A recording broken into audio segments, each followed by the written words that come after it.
এবারে রিয়াজ রায়হানের কাছে যাচ্ছি। তিনি আছেন নোয়াখালীর বেগমগঞ্জে।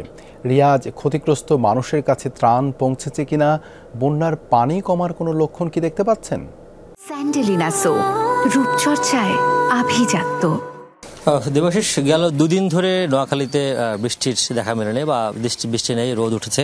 সেই কারণে কালকে থেকে কিছুটা পানি কমতে শুরু করেছে, যদিও খুব একটা আসলে চোখে পড়ার মতো না, তবে কিছু কিছু কমেছে। আমি এখন যে এলাকাতে এসেছি এবং এইটি বেগমগঞ্জের একটি একেবারেই বন্যা অধ্যুষিত এলাকা এবং যেখানে প্লাবিত হয়ে গেছিল মাইলের পর মাইল এবং অসংখ্য ঘরবাড়ি, যারা আশ্রয় নিয়েছেন অনেকে আশ্রয়কেন্দ্রে, এবং আশ্রয়কেন্দ্রগুলোতে ঠাঁই নেই।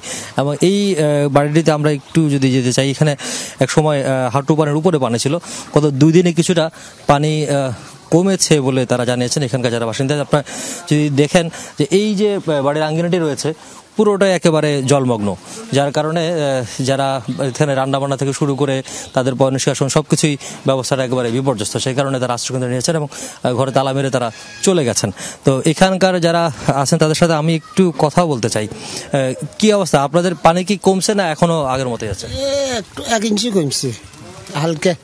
আচ্ছা, এমনি এই এলাকার মানুষজন কোথায় আছে? আর সব বাসা বাড়ি চলে গেছে, রাস্তাঘাটে চলে গেছে, স্কুলে গেছে। আচ্ছা কাকা, এই একটু বলবেন যে এখানে কি কেউ ত্রাণ দিতে আসছিল? না না না, আসে না, কেউ আসে না।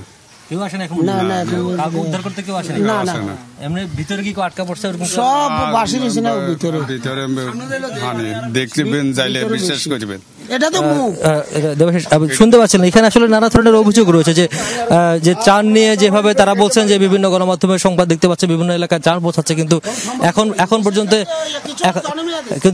এখন পর্যন্ত এখানে আসলে ত্রাণের সেই অর্থে কোনো ধরনের কোনো ব্যবস্থা করা হয়নি।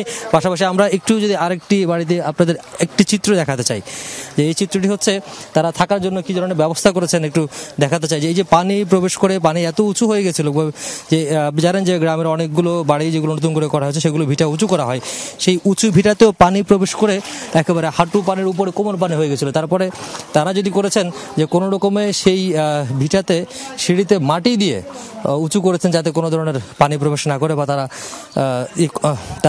তাদের যে প্লাবন সে প্লাবনদের ঠেকানোর চেষ্টা করেন, কিন্তু সেটি সম্ভব হয়েছে বটে, কিন্তু তারা আসলে এখান থেকে কোনোভাবে বেরোতে পারছে না, কারণ যেহেতু চতুর্পাশে পানি, একেবারে সামনে থেকে শুরু করে চতুর্পাশে পানি, সুতরাং একেবারে বদ্ধ অবস্থায় পড়ে আছেন।